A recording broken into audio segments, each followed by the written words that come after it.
माननीय अध्यक्ष जी, देश की 75 वर्षों की संसदीय यात्रा, उसका एक बार पुनः स्मरण करने के लिए और नए सदन में जाने से पहले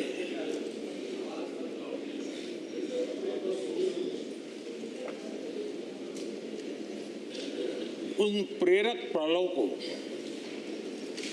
इतिहास की महत्वपूर्ण घड़ी को स्मरण करते हुए आगे बढ़ने का ये अवसर है। हम सब इस ऐतिहासिक भवन से विदा ले रहे हैं। आजादी के पहले ये सदन इंपीरियल लेजिस्लेटिव काउंसिल का स्थान हुआ करता था। आजादी के बाद ये संसद भवन के रूप में उसको पहचान मिली। ये सही है, इस इमारत के निर्माण करने का निर्णय विदेशी शासकों का था, लेकिन ये बात हम न कभी भूल सकते हैं और हम गर्व से कह सकते हैं कि इस भवन के निर्माण में पसीना मेरे देशवासियों का लगा था,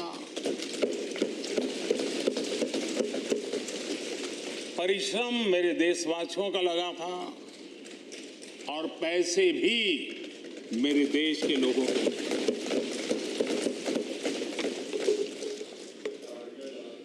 इस 75 वर्ष की हमारी यात्रा ने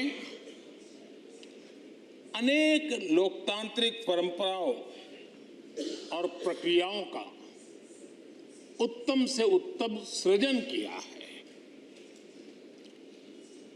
और इस सदन में रहे हुए सबने उसमें सक्रियता से योगदान भी दिया है और साक्षी भाव से उसको देखा भी है। हम भले नए भवन में जाएंगे, लेकिन पुराना भवन भी, ये भवन भी आने वाली पीढ़ियों को हमेशा हमेशा प्रेरणा देता रहेगा।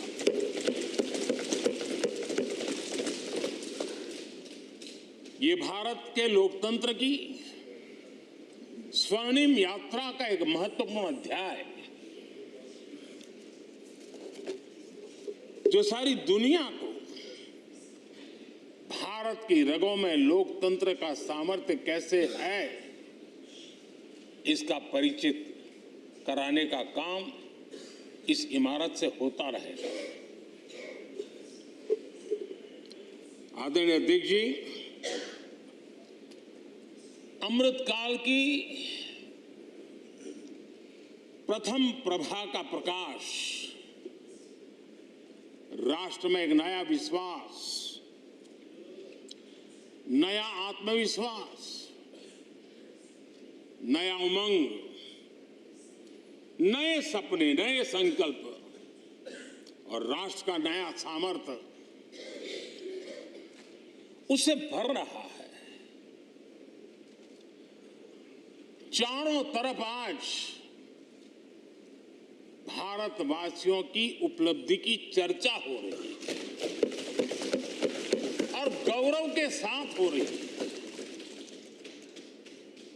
ये हमारे 75 साल के संसदीय इतिहास का एक सामूहिक प्रयास का परिणाम है, जिसके कारण विश्व में आज वो गूंज सुनाई दे रही है। आदरणीय अध्यक्ष जी, चंद्रयान 3 की सफलता न सिर्फ पूरा भारत, पूरा देश अभिभूत है और इसमें भारत के सामर्थ्य का एक नया रूप जो आधुनिकता से जुड़ा है, जो विज्ञान से जुड़ा है, जो टेक्नोलॉजी से जुड़ा है, जो हमारे वैज्ञानिकों के सामर्थ्य से जुड़ा है, जो 140 करोड़ देशवासियों के संकल्प की शक्ति से जुड़ा हुआ है, वो देश और दुनिया पर एक नया प्रभाव पैदा करने वाला है।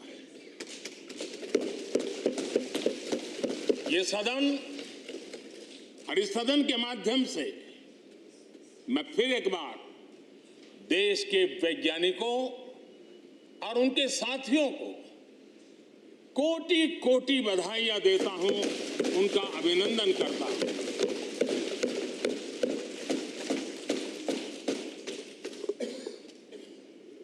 आदरणीय अध्यक्ष जी,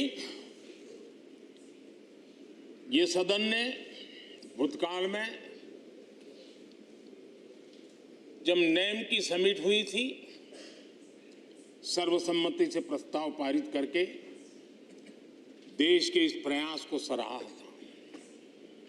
आज G20 की सफलता को भी आपने सर्वसम्मति से सराहा है। मैं मानता हूं देशवासियों का आपने गौरव बढ़ाया है, मैं आपका आभार व्यक्त करता हूं। G20 की सफलता 140 करोड़ देशवासियों की है। ये भारत की सफलता है, किसी व्यक्ति की सफलता नहीं है, किसी दल की सफलता नहीं है। भारत के फेडरल स्ट्रक्चर ने, भारत की विविधता ने 60 स्थानों पर 200 से अधिक समिट और उसकी मेजबानी हिंदुस्तान के अलग अलग रंग रूप में देश की अलग अलग सरकारों ने बड़े आन बान शान से की और ये प्रभाव पूरे विश्व भर के मन पर पड़ा हुआ है। ये हम सबके सेलिब्रेट करने वाला विषय है, देश के गौरवगान को बढ़ाने वाला है। और जैसा आपने उल्लेख किया, भारत इस बात के लिए गर्व करेगा, जब भारत अध्यक्ष रहा उस समय अफ्रीकन यूनियन इसका सदस्य बना। मैं उस इमोशनल पल को भूल नहीं सकता जब अफ्रीकन यूनियन की घोषणा हुई और अफ्रीकन यूनियन के प्रेसिडेंट, उन्होंने एक इंटरव्यू में कहा कि मेरे जीवन में ऐसी पल थी, शायद मैं बोलते बोलते रो पड़ूंगा। आप कल्पना कर सकते हैं कि कितनी बड़ी अपेक्षा और आशाएं पूरी करने का काम भारत के भाग्य में आया। आदरणीय अध्यक्ष जी, भारत के प्रति शक करने का एक स्वभाव कई लोगों का बना हुआ है और जब आजादी मिली तब से चल रहा है। इस बार भी यही था, कोई डिक्लेरेशन नहीं होगा, असंभव है। लेकिन ये भारत की ताकत है कि वह भी हुआ और विश्व सर्वसम्मति से एक साझा घोषणा पत्र लेकर के आगे का रोड मैप लेकर के यहां से प्रारंभ हुआ है। और अध्यक्ष जी, आपके नेतृत्व में, क्योंकि भारत की अध्यक्षता नवंबर के आखिरी दिन तक है, इसलिए अभी हमारे पास जो समय है उसका उपयोग हम करने वाले हैं और आपकी अध्यक्षता में दुनिया भर के ये जो G20 के सदस्य हैं, P20 पार्लियामेंट के स्पीकर्स की एक समिट जैसे आपने घोषणा की, सरकार का आपके इस प्रयासों को पूरा समर्थन रहेगा, पूरा सहयोग रहेगा। आदरणीय अध्यक्ष जी, हम सबके लिए गर्व की बात है कि आज भारत विश्व मित्र के रूप में अपनी जगह बना पाया है। पूरा विश्व भारत में अपना मित्र खोज रहा है, पूरा विश्व भारत की मित्रता को अनुभव कर रहा है और उसका मूल कारण है हमारे जो संस्कार है, वेद से विवेकानंद तक जो हमने पाया है। सबका साथ सबका विकास का मंत्र आज विश्व को हमें साथ लाने में जोड़ रहा है। आदरणीय अध्यक्ष जी, ये सदन से विदाई लेना एक बहुत ही भावुक पल है। परिवार भी अगर पुराना घर छोड़कर के नए घर जाता है तो बहुत सारी यादें कुछ पल के लिए उसको झकझोर देती है। और हम जब ये सदन को छोड़ के जा रहे हैं तो हमारा मन मस्तिष्क भी उन भावनाओं से भरा हुआ है, अनेक यादों से भरा हुआ है। खट्टे मीठे अनुभव भी रहे हैं, नोकझोंक भी रही है, कभी संघर्ष का माहौल भी रहा है और कभी इसी सदन में उत्सव और उमंग का माहौल भी रहा है। ये सारी स्मृतियां हमारे साथ हम सबकी साझी स्मृतियां हैं, ये हम सबकी साझी विरासत है और इसलिए इसका गौरव भी हम सबका साझा है।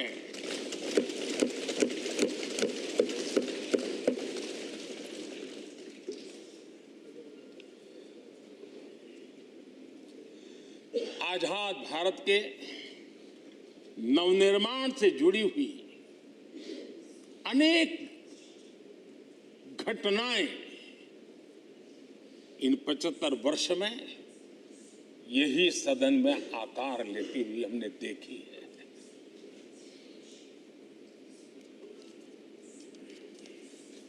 आज हम जब इस सदन को छोड़ करके नए सदन की ओर प्रस्थान करने वाले हैं तब भारत के सामान्य मानवीय की भावनाओं को जहां जो आदर मिला है, सम्मान मिला है, उसकी अभिव्यक्ति का भी एक अवसर है। और इसलिए आदरणीय अध्यक्ष जी, मैं पहली बार जब संसद का सदस्य बना और पहली बार एक सांसद के रूप में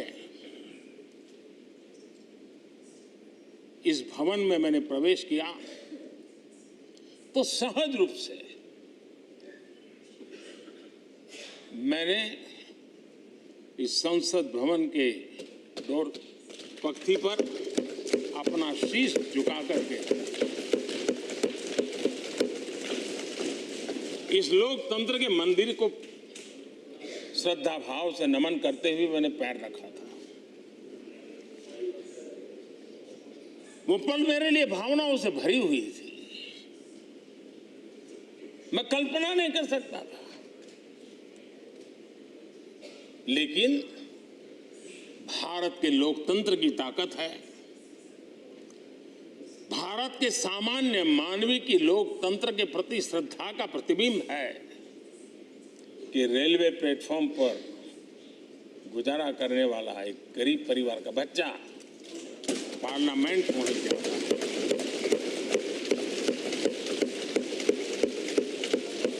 मैंने कभी कल्पना तक नहीं की थी कि देश मुझे इतना सम्मान देगा, इतना आशीर्वाद देगा, इतना प्यार देगा। सोचा नहीं था अध्यक्ष जी। आदरणीय अध्यक्ष जी, हम में से बहुत लोग हैं जो संसद भवन के अंदर जो चीजें लिखी गई उसको पढ़ते भी रहते हैं, कभी कभी उसका उल्लेख भी करते हैं। हमारे यहाँ संसद भवन के प्रवेश द्वार पर एक छांदोग्य उपनिषद का एक वाक्य है, लोक द्वारम करके पूरा वाक्य है। उसका मतलब ये होता है कि जनता के लिए दरवाजे खोलिए और देखिए कि कैसे वो अपने अधिकारों को प्राप्त करती है। हमारे ऋषि मुनियों ने लिखा हुआ हमारे प्रवेश द्वार पर लिखा हुआ। हम सब और हमारे पहले जो यहाँ रहे हैं वो भी इस सत्यता के साक्षी है। आदरणीय अध्यक्ष जी, समय रहते जैसे जैसे वक्त बदलता गया। ये हमारे सदन की संरचना भी निरंतर बदलती रही है और अधिक समावेशी बनती गई है। समाज के हर वर्ग का प्रतिनिधि विविधताओं से भरा हुआ इस सदन में नजर आता है। अनेक भाषाएं हैं, अनेक बोलियां, अनेक पहरवेश हैं, अनेक खानपान है।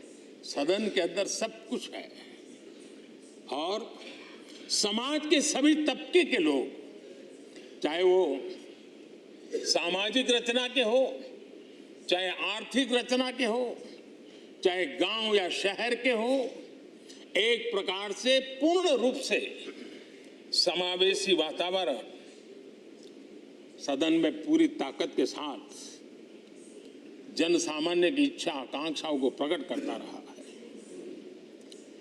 दलित हो, पीड़ित हो, आदिवासी हो, पिछड़े हो, महिलाएं हो, हर एक का धीरे धीरे धीरे योगदान बढ़ता चला गया है।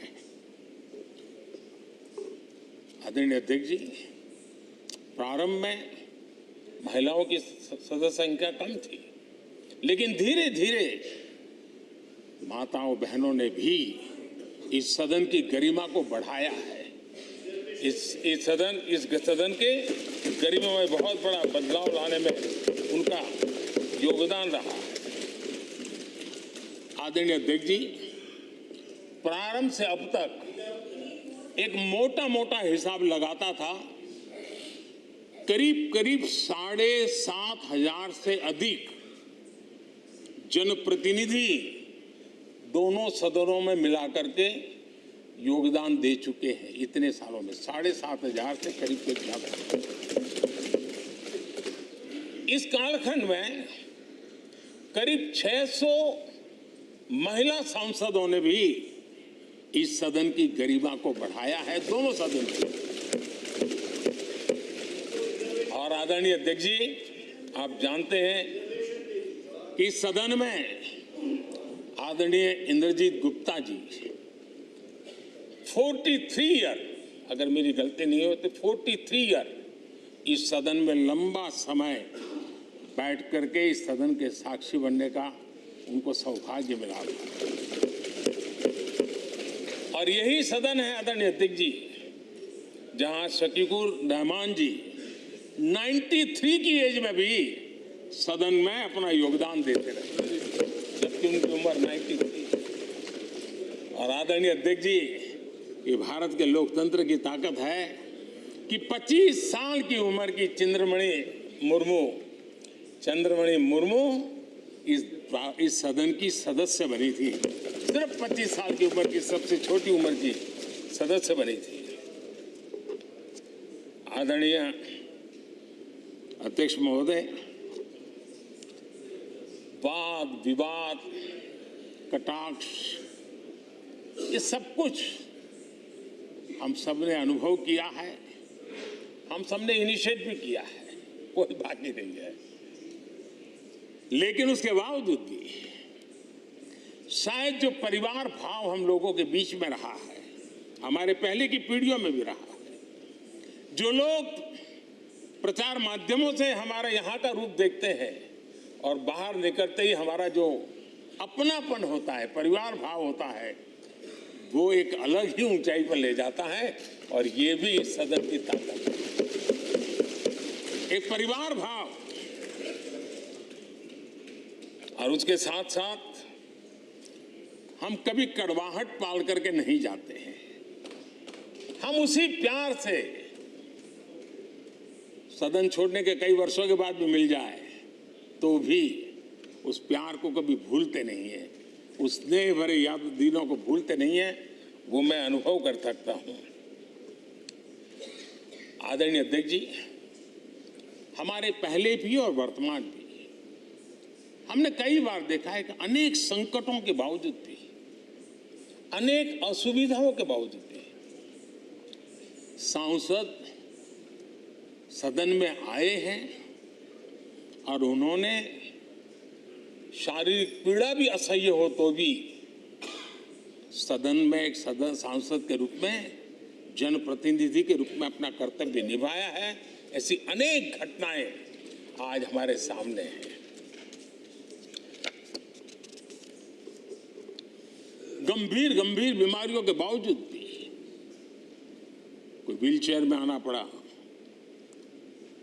किसी को डॉक्टरों को बाहर खड़े रख करके अंदर आना पड़ता, लेकिन सभी सांसदों ने कभी न कभी इस प्रकार से अपनी भूमिका निभाई। कोरोना काल हमारे सामने उदाहरण है। हर परिवार में रहता था कहीं बाहर जाए तो मौत को बुलावा न दे दे, उसके बावजूद भी हमारे माननीय सांसद दोनों सदन में कोरोना काल के इस संकट की घड़ी में भी सदन में आए, अपना कर्तव्य निभाया। हमने राष्ट्र का काम रुकने नहीं दिया। आवश्यकता पड़ी, डिस्टेंस रखना भी था और बार बार टेस्टिंग भी करना पड़ता था। सदन में आते थे लेकिन मास्क पहनना पड़ता था। बैठने की रचना भी अलग अलग की, समय भी बदले गए। हर चीज के साथ राष्ट्र का काम रुकना नहीं चाहिए, इस भाव से सभी सदस्यों ने इस सदन को अपने कर्तव्य का महत्वपूर्ण अंग माना, संसद को चलाए रखा। और मैंने देखा है कि इस सदन से इतना लगाव लोगों का रहता है कि पहले कभी हम देखते थे कोई 30 साल पहले सांसद रहा होगा, कोई 35 साल पहले रहा होगा, लेकिन वो सेंट्रल हॉल तो जरूर आएगा। जैसे मंदिर जाने की आदत होती है वैसे उनको सदन में आने की आदत है। इस जगह का लगाव बन जाता है, एक आत्मीय भाव से जुड़ाव हो जाता है।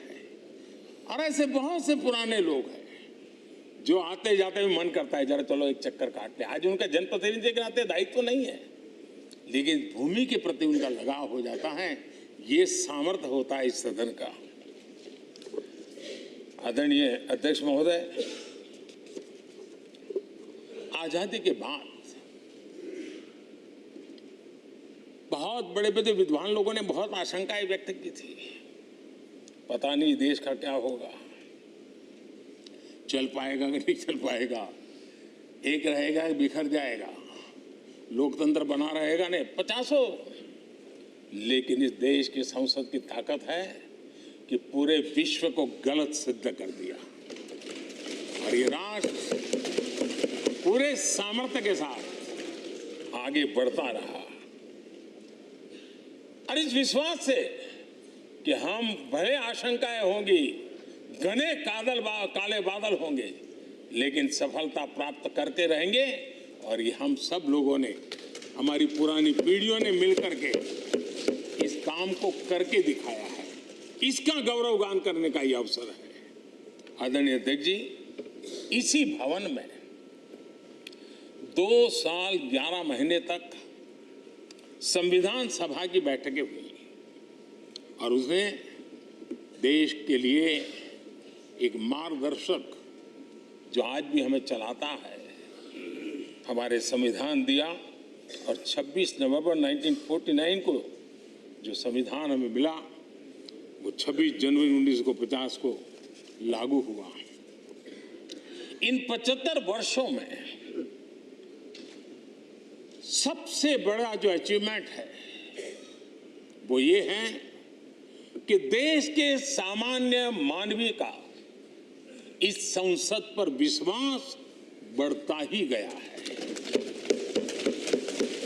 और लोकतंत्र की सबसे बड़ी ताकत यही है कि इस महान संस्था के प्रति, इस महान इंस्टीट्यूशन के प्रति, इस व्यवस्था के प्रति उनका विश्वास अटूट रहे, विश्वास उनका बना रहे।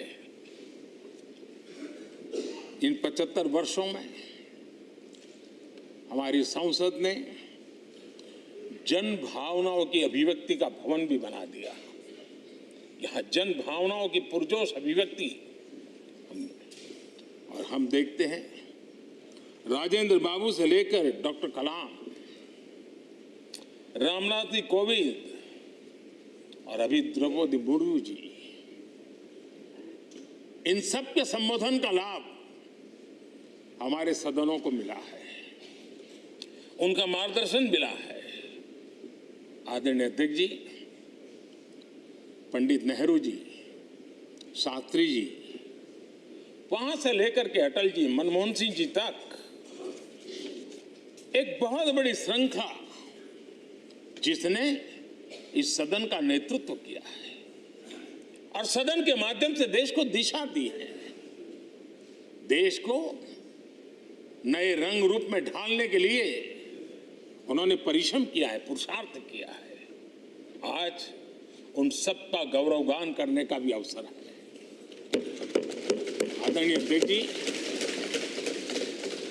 सरदार वल्लभ भाई पटेल, लोहिया जी, चंद्रशेखर जी, आडवाणी जी, न जाने अनगिनत नाम जिन्होंने हमारे इस सदन को समृद्ध करने में, चर्चाओं को समृद्ध करने के लिए, देश के सामान्य से सामान्य व्यक्ति की आवाज को ताकत देने का काम इस सदन में किया है। विश्व के भी अनेक राष्ट्राध्यक्षों ने हमारे इन सदनों को संबोधित करने का भी अवसर आए हैं और उनकी बातों में भी भारत के लोकतंत्र के प्रति आदर का भाव व्यक्त हुआ है। आदरणीय अध्यक्ष जी, उमंग उत्साह के पल के बीच भी कभी सदन की आंख से आंसू भी बहे। ये सदन दर्द से भर गया जब देश को 3 अपने प्रधानमंत्री उनको अपने कार्यकाल में ही खोने की नौबत आई, नेहरू जी, शास्त्री जी और इंदिरा जी। तब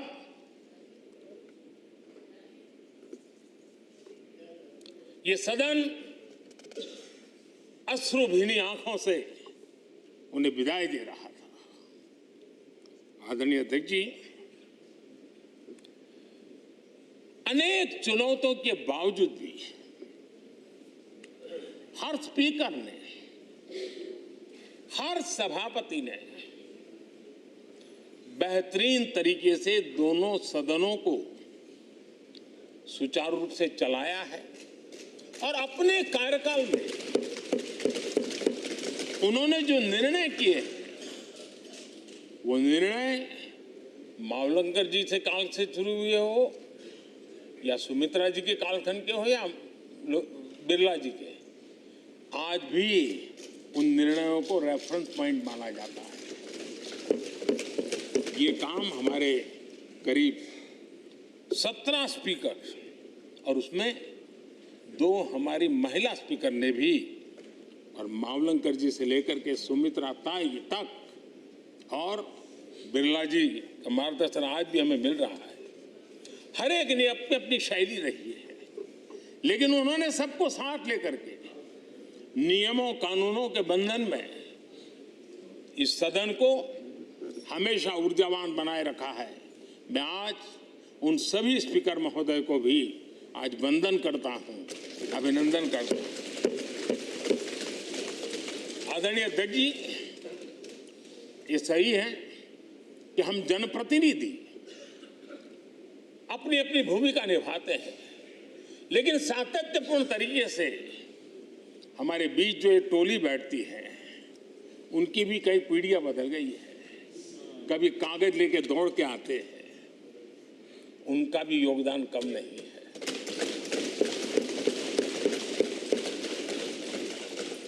हमें कागज पत्र पहुंचाने के लिए दौड़ते हैं, सदन में कोई गलती ना हो जाए, उसके निर्णय में कोई गलत ना हो जाए, उसके लिए वो चौकन्ने रहते हैं।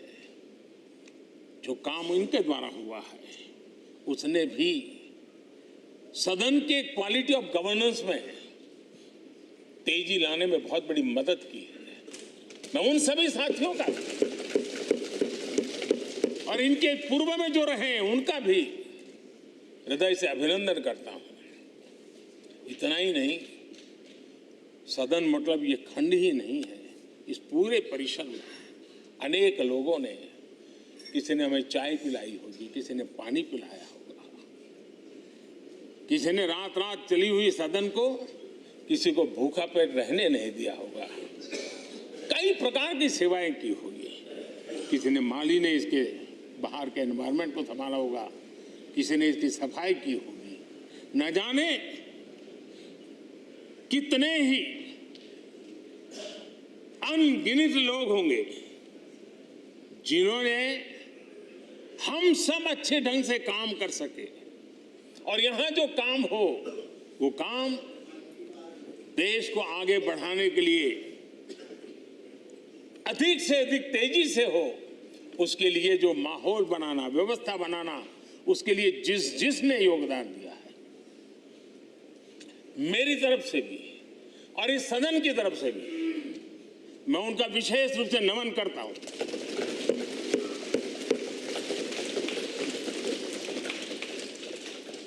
आदरणीय अध्यक्ष जी,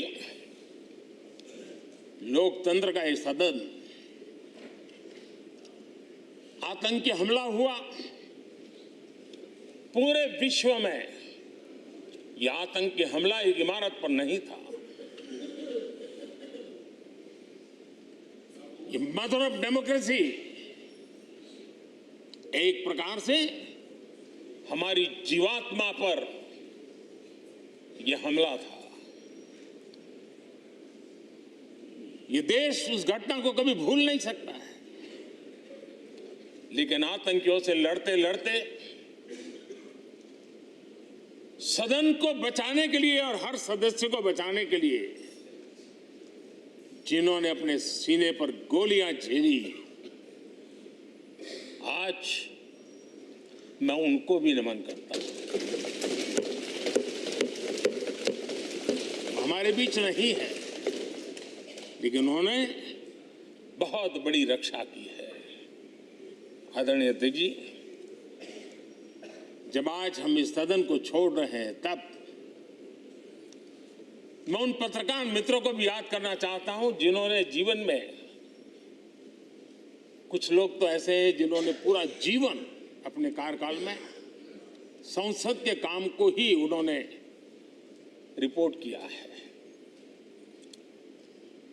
एक प्रकार से वो जीवंत साक्षी रहे हैं। उन्होंने यहाँ की पल पल की जानकारी देश तक पहुंचाई, और तब तो ये सारा टेक्नोलॉजी अवेलेबल नहीं थी। तब वही लोग थे जो यहाँ की बात पहुंचाते थे, और उनका सामर्थ्य था वो अंदर की भी पहुंचाते थे और अंदर की भी पहुंचाते थे।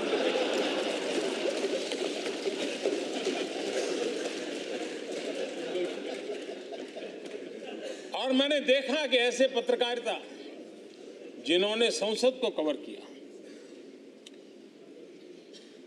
शायद उनके नाम जाने नहीं जाते होंगे, लेकिन उनके काम को कोई भूल नहीं सकता है। और खबरों को लिए नहीं, भारत की इस विकास यात्रा को संसद भवन से समझने के लिए उन्होंने अपनी शक्ति खपा दी थी। आज भी पुराने जो पत्रकार मित्र मिल जाते हैं और जिन्होंने कभी संसद को कवर किया हो, तो ऐसी अननोन चीजें बताते हैं जो उन्होंने अपनी आंखों से देखी होती है, कान से सुनी होती है, जो अचरज करने वाली होती है। यानी एक प्रकार से जैसी ताकत यहाँ की दीवारों की रही है, वैसा ही दर्पण उनकी कलम में रहा है, और उस कलम ने देश के अंदर संसद के प्रति, संसद सदस्यों के प्रति एक अहोभाव का भाव जगाया है। मैं आज, कई पत्रकार बंधु होंगे जो रहे नहीं होंगे, लेकिन मेरे लिए जैसा ये सदन छोड़ना भावुकपन है, मैं पक्का मानता हूं इन पत्रकार बंधुओं के लिए भी ये सदन छोड़ना उतना ही भावुकपन होगा, क्योंकि इनका लगाव हमसे भी ज्यादा रहे हैं। कुछ तो पत्रकार ऐसे होंगे जो हम लोगों की टर्म से भी समय उन्होंने काम किया होगा।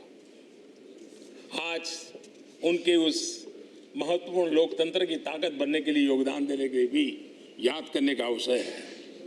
आदरणीय अध्यक्ष जी, जब हम सदन के अंदर आते हैं, हमारे यहां नाद ब्रह्म की कल्पना है। हमारे शास्त्रों में माना गया है किसी एक स्थान पर अनेक बार एक ही लय में उच्चारण होता है तो वो तपोस्थली बन जाता है, उसके एक पॉजिटिव वाइब होते हैं। नाद की एक ताकत होती है जो स्थान को सिद्धि स्थान में परिवर्तित कर देती है। मैं मानता हूं ये सदन भी उस 7-7.5 हजार जनप्रतिनिधियों के द्वारा बार बार जो शब्द गूंजे हैं, जो वाणी यहां गूंजी है, उसने इस सदन में हम बैठकर आगे चर्चा करें या ना करें, लेकिन इसकी गूंज इसे तीर्थ क्षेत्र बना देती है।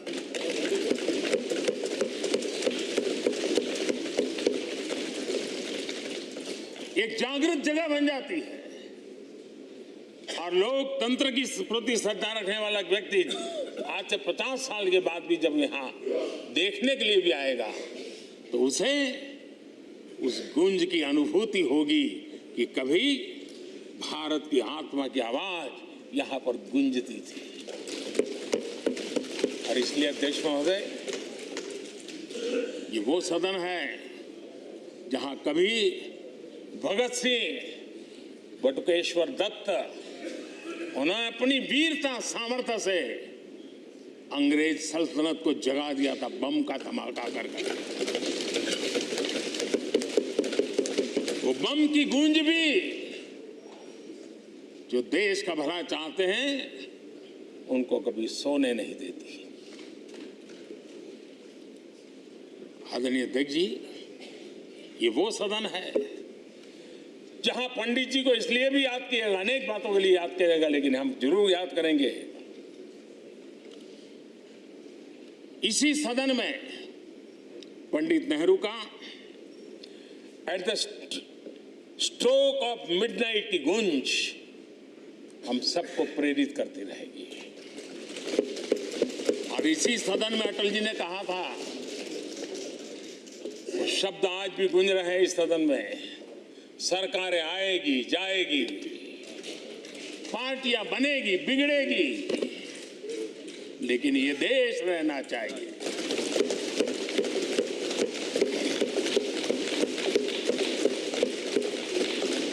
आदरणीय अध्यक्ष जी, पंडित नेहरू की जो प्रारंभिक मंत्री परिषद थी, बाबा साहब आम्बेडकर जी एक मंत्री के रूप में दुनिया की बेस्ट प्रैक्टिसेस भारत में लाने पर बहुत जोर दिया करते थे।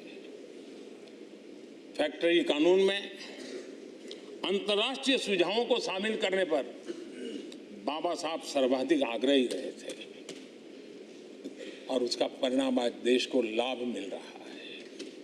बाबा साहब आम्बेडकर ने देश को नेहरू जी की सरकार में वाटर पॉलिसी दी थी और उस वाटर पॉलिसी बनाने में बाबा साहब आम्बेडकर की बहुत बड़ी भूमिका रही थी। आदरणीय अध्यक्ष जी, हम ये जानते हैं कि भारत में बाबा साहब आम्बेडकर एक बात हमेशा कहते थे कि भारत में सामाजिक न्याय के लिए भारत का औद्योगिकरण होना बहुत जरूरी है, क्योंकि देश के दलित पिछड़ों के पास जमीन ही नहीं है, वो क्या करेगा? औद्योगिकरण होना चाहिए। और बाबा साहब इस बात को मान करके डॉक्टर श्यामा प्रसाद मुखर्जी जो पंडित नेहरू के मंत्री थे, उन्होंने इस देश में और पहले वाणिज्य मंत्री के रूप में और उद्योग मंत्री के रूप में उन्होंने इंडस्ट्री पॉलिसी इस देश में लाई थी। आज भी कितनी ही इंडस्ट्री पॉलिसी बने, लेकिन उसकी आत्मा वही होती है जो पहली सरकार के थी और उनका भी बहुत बड़ा अहम योगदान रहा था। आदरणीय अध्यक्ष जी, लाल बहादुर शास्त्री जी ने 65 के युद्ध में हमारे देश के जवानों में का हौसला बुलंद करना, उनके सामर्थ्य के लिए को पूरी तरह राष्ट्र में झोंक देने की प्रेरणा इसी सदन में से दी थी लाल बहादुर शास्त्री का। और यहीं पर उन्होंने ग्रीन रिवॉल्यूशन के लिए एक मजबूत नींव लाल बहादुर शास्त्री जी ने रखी थी। आदरणीय अध्यक्ष जी, बांग्लादेश की मुक्ति का आंदोलन और उसका समर्थन भी इसी सदन ने इंदिरा गांधी के नेतृत्व में किया था। इसी सदन ने इमरजेंसी में लोकतंत्र पर होता हुआ हमला भी देखा था और इसी सदन ने भारत के लोगों की ताकत को एहसास कराते हुए मजबूत लोकतंत्र की वापसी भी इसी सदन ने देखी थी। वो राष्ट्रीय संकल्प भी देखा था, ये सामर्थ्य भी देखा था। आदरणीय अध्यक्ष जी, ये सदन इस बात का हमेशा ऋणी रहेगा क्योंकि इसी सदन में हमारे पूर्व प्रधानमंत्री चरण सिंह जी ने ग्रामीण मंत्रालय का गठन किया था, रूरल डेवलपमेंट मिनिस्ट्री। इसी सदन में मतदान की उम्र 21 से 18 करने का निर्णय हुआ था और देश की युवा पीढ़ी को इसका योगदान देने के लिए प्रेरित किया गया, उत्साहित किया गया था।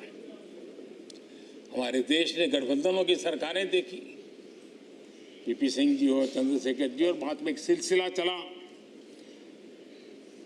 लंबे अरसे से एक दिशा में देश जा रहा था, आर्थिक नीतियों के बोझ तले देश दबा हुआ था, लेकिन नरसिम्हा राव की सरकार थी जिन्होंने हिम्मत के साथ पुरानी आर्थिक नीतियों को छोड़ करके नई राह पकड़ने का फैसला किया था, जिसके आज देश को परिणाम मिलते हैं। अटल बिहारी वाजपेयी जी का सरकार भी हमने इसी सदन ने देखी। सर्व शिक्षा अभियान देश में आज वो महत्वपूर्ण बन गया है। आदिवासी कार्यालय मंत्रालय अटल जी ने बनाया, नॉर्थ ईस्ट का मंत्रालय अटल जी ने बनाया। न्यूक्लियर टेस्ट भारत के सामर्थ्य का परिचायक बन गया। और इसी सदन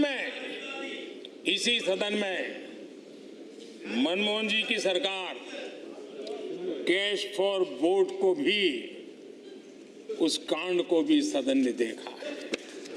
आदरणीय अध्यक्ष जी, सबका साथ सबका विकास का मंत्र, अनेक ऐतिहासिक निर्णय, दशकों से लंबित विषय, उनका स्थायी समाधान भी इसी सदन में हुआ। आर्टिकल 370, ये सदन हमेशा हमेशा गर्व के साथ कहेगा कि सदन के कारण one nation one tax, GST का निर्णय भी इसी सदन ने किया। One rank one pension, OROP, ये भी इसी सदन ने देखा। गरीबों के लिए 10% आरक्षण कोई विवाद के बिना पहली बार देश में करने में सफल रहे।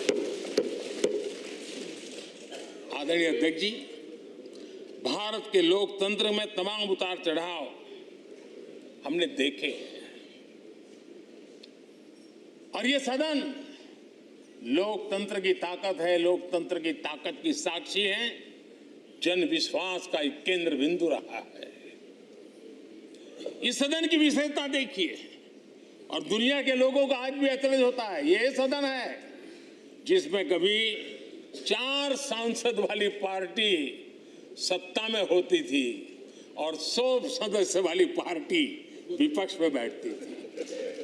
ये भी सामर्थ्य इस सदन के लोकतंत्र की ताकत का परिचय कराता है। और यही सदन है जिसमें एक वोट से अटल जी की सरकार गई थी और लोकतंत्र की गरिमा को बढ़ाया था। ये भी इसी सदन में हुआ।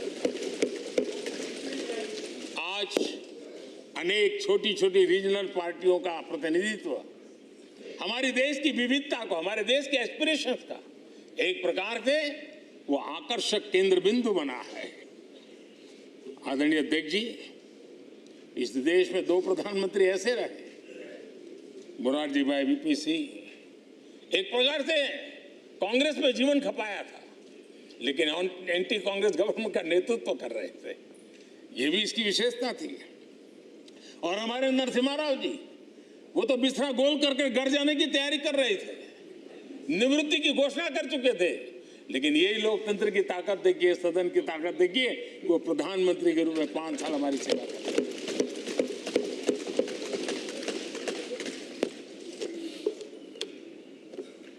आदरणीय अध्यक्ष जी, सबकी सहमति से कठिन कार्य होते हुए हमने देखे हैं। 2000 की साल थी, अटल जी की सरकार थी। इसी सदन ने 3 राज्यों का गठन सर्व स्वीकृति से किया और बड़े उमंग उत्साह से किया। जब छत्तीसगढ़ की रचना हुई तो उत्सव छत्तीसगढ़ ने भी मनाया, उत्सव मध्य प्रदेश ने भी मनाया। जब उत्तराखंड की रचना हुई तो उत्सव उत्तराखंड ने भी मनाया, उत्सव उत्तर प्रदेश ने भी मनाया। जब झारखंड की रचना हुई तो उत्सव झारखंड ने भी मनाया, उत्सव बिहार ने भी बताया। ये हमारे सदन का सामर्थ्य, सब सहमति का वातावरण बना करके। लेकिन कुछ कड़वी यादें वो भी हैं कि तेलंगाना के हक को दबोचने के लिए भारी प्रयास हुए, खून की नदियां भी बही और बनने के बाद न तेलंगाना उत्सव मना पाया, न आंध्र उत्सव मना पाया। एक कटुता के बीज बो दिए गए। अच्छा होता उसी उमंग और उत्साह के साथ हम तेलंगाना का निर्माण करते तो एक नई ऊंचाई पर आज तेलंगाना पहुंच चुका होता। आदरणीय अध्यक्ष जी, संविधान सभा ने, आदरणीय अध्यक्ष जी, इस सदन की परंपरा रही है। संविधान सभा ने उस समय अपना दैनिक भत्ता 45 रुपये से कम करके 40 कर दिया था। उनको लगा हमें इसको कम करना चाहिए। आदरणीय अध्यक्ष जी, यही सदन है कैंटीन में मिलने वाली सब्सिडी, जो बहुत कम पैसे में खाना मिलता था, इसी सदस्यों ने उस सब्सिडी को भी खत्म कर दिया और पूरा पैसा देकर के अब कैंटीन में खाते हैं। आदरणीय अध्यक्ष जी, कोरोना काल में जब जरूरत पड़ी तो यही सांसद जिन्होंने एमपी लेड फंड को छोड़ दिया और देश को इस संकट की घड़ी में मदद करने के लिए आगे आए। इतना ही नहीं, कोरोना काल में इसी सदन के सांसदों ने अपने तनख्वाह में 30% कटौती की और उन्होंने देश के सामने आए हुए संकट में अपनी बहुत बड़ी जिम्मेवारी निभाई।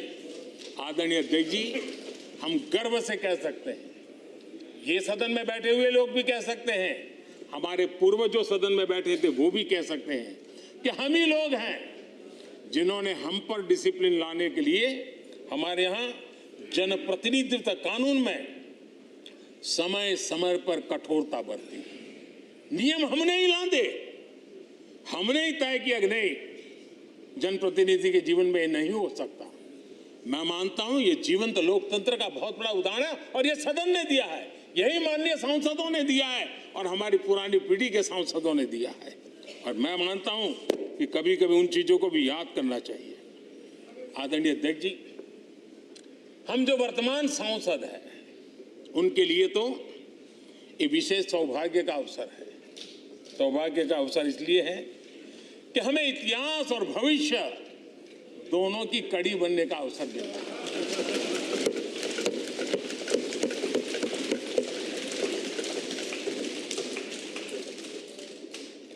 कल और आज से जुड़ने का हमें अवसर मिल रहा है और आने वाली कल निर्माण करने का एक नया विश्वास, नया उमंग, नए उत्साह के साथ हम यहां से विदाई लेने वाले हैं। आदरणीय अध्यक्ष महोदय, आज का दिवस सिर्फ और सिर्फ इस सदन के सभी 7,500 जनप्रतिनिधि रह चुके हैं, उनके गौरवगान का पल है।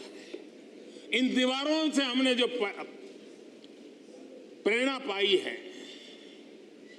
जो नया विश्वास पाया है, उसको लेकर जाने का है। बहुत सी बातें ऐसी थी जो सदन में हर किसी की ताली की हकदार थी, लेकिन शायद राजनीति उसमें भी आड़े आ रही है। नेहरू जी के योगदान का गौरव गान अगर इस सदन में होता है, कौन सदस्य होगा जिसको ताली बजाने का मन न करे। लेकिन उसके बावजूद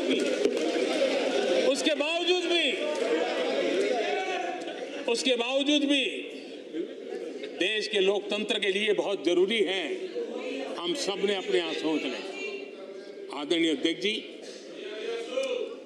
मुझे पूरा विश्वास है कि आपके मार्गदर्शन में और इस अनुभवी माननीय सांसदों के सामर्थ्य से हम नई संसद में जब जाएंगे तो नए विश्वास के साथ जाएंगे।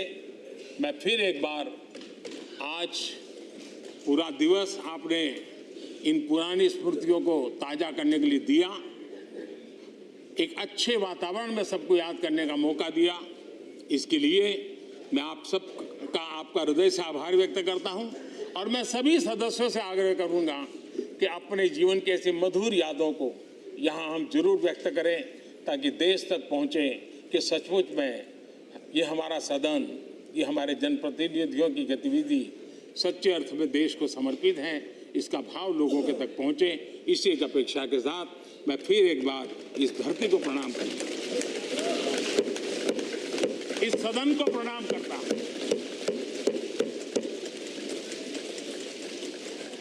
भारत के मंदिरों से बनी हुई हर एक दीवार के हर एक ईंटे को प्रणाम करता हूँ। और पिछले 75 साल में भारत के लोकतंत्र को नया सामर्थ्य शक्ति देने वाले हर गुंज को, उस नाद ब्रह्म को नमन करते हुए मेरी वाणी को विराम कर देता हूँ। बहुत बहुत धन्यवाद।